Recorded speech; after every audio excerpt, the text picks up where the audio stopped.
There's Josh Fricks sending it. Quinn Ryan, all alone. Ryan scores! Wow. That's just great play by the Flames, and we talked about the transition. That's what led to it. Obviously, there is an issue, miscommunication forced on the turnover, and then it leads to Ryan, and with how much we've been talking about how brilliant of a year he's had. Puts on the Jets, and boom, buries your 5-0, unfortunately. That's a tough puck for Salisbury to stop, and almost an easy pickings for Quinn Ryan. Baird starting to walk. Back out top, little touch pass, far side was weak. Quick shot in front, Baird, wide open net! Wow. Top shelf! The guy that is in the running for the Rookie of the Year for the EACHL, the big defensive man from Minnesota, Colin Baird, gets it done. Great passing for the Flames as the initial shot goes awry, goes into some skates, and Colin Baird's right there on the back door, able to get it past Salisbury for the Flames now. Second goal of the first period. Here they come with speed.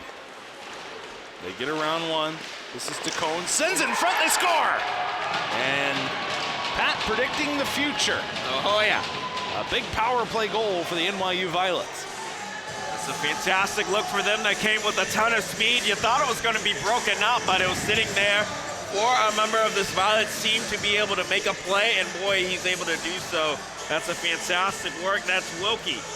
Well, looks like he only gets, that's the second goal of the season as he is playing in his fourth game of the year. Right onto the tape of Lakaitis, a 2-on-1.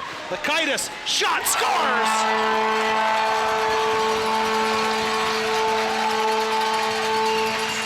And we talked about some of the decision-making leading to miscues. You see another 2-on-1 forming between Flicks and Lakaitis. Lakaitis just says, I'm going to pull the trigger myself, because that young man knows he's got one wicket of a shot, and boy, he now gets the Flames back their 2-goal lead with 3 seconds to go. Trying to be able to limit the Violets from striking again on the power play, because they're trying to do what they've been able to do, which is keep that 2-goal lead, but unfortunately, like a few, I was caught talking, and the Violets capitalized, now keeping themselves at 100% on the power play. As they get their second goal, the guy with that one is Richie. Yeah, Richie, that one just sneaks through the wickets. Myers goes down, and somehow it finds its way through the 5-hole. Yeah, and just like that, the Violets back to within 1. Yeah, Pat, you're bang on about that, and one thing to do with the Flames' frustration is now you see Hamilton. Backhander scores! Andy Clark! What a goal! Big number 14 comes in and unleashes the backhand over the glove. And then he goes to his second job, policeman. As Williamson comes in there trying to give an extra shot to Clark after he makes a fantastic goal, which I think this should be coincidental minor, so hopefully we'll see Williamson go there as well. But nonetheless, Andy Clark continuing his streak since the end game of Slippery Rock, creates instant offense no matter what line he's on.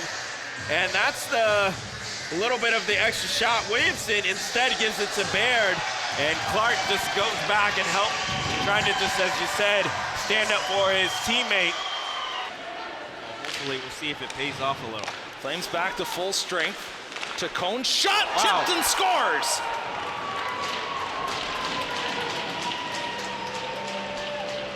As power play expires, the Violets get another. This time it's by Doherty, and it's another guy, that depth scoring. This is only his second goal of the season. And that's just a great look. There's double traffic in front, even some screens by the Flames. He just gets a touch on it as he backhands it in, and it leads to now the Violets once again coming back in this game. Got to find a way to keep that edge going for Liberty. Andy Clark, pass across, scores! What effort by Andy Clark. Great vision by Zachariah Roberts. And then we talked about it. Hamilton tonight has had the motor going, and he capitalizes. It's funny, I actually asked Bohinski before the game, why don't Roberts and Hamilton play together a little bit more, because they have chemistry. Yeah, they do. And I think almost every time they are paired together, one of them scores. You could tell he was thinking wraparound. Lakaitis, his shot, pops the water bottle. Fantastic look. Lakaitis with his second. And we said how guys like him need to step up in moments like this in these tough, gritty games. And he's able to do so with a fantastic goal coming on the power play, giving Flames now their second power play goal of the game. Worst feeling in the world for a goaltender when your water bottle gets plunked and Artie Lakaitis, the sharpshooter. Back in Gretzky's office is Fricks. That shot deflected. Flames still controlling Lakaitis. Top shelf. There's the hat trick.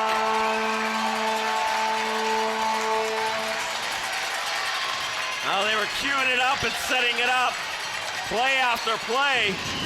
And Lakaitis finally is able to bury here off of a great feed from Nelson. As boy, that's almost automatic. Flames, as we said, too many weapons here for them not to be able to score on the 5-1-3. And as you said, Lakaitis gets the hat-trick goal. And also, he needs to keep that puck. First hat-trick in this young man's Flame career. It almost caught the post. Here's Brett Gammer, makes a move. Brett Gammer's got some space. The backhander scores! Cole Gammer, a beautiful goal. The Gammer connection is definitely first debuting here tonight, and boy, that is a connection you think you're going to potentially see as they get the shorthanded goal. Great play by Brett Gammer, breaking it up and creating a move, and then he gets a nice little pass over to Big Brother to finish it off. Yeah, honestly, no idea. Unless it was third man in or something along those lines, but nothing that that I visibly saw, anything like that.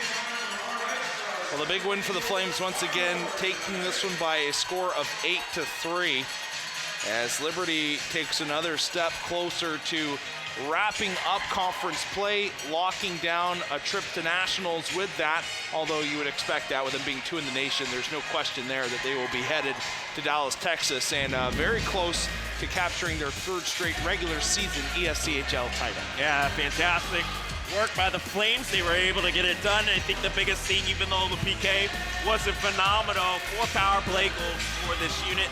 Excellent job for them, and just a fantastic work coming from Artie Lakaitis, getting his first career hat trick. Once again for Pat Strong and Ava Bratz and Brett McGibbon saying so long from Lynchburg, Virginia. The final score here 8-3. All games airing on the ESPN networks are streaming live and archived on the ESPN app. This has been a presentation of ESPN.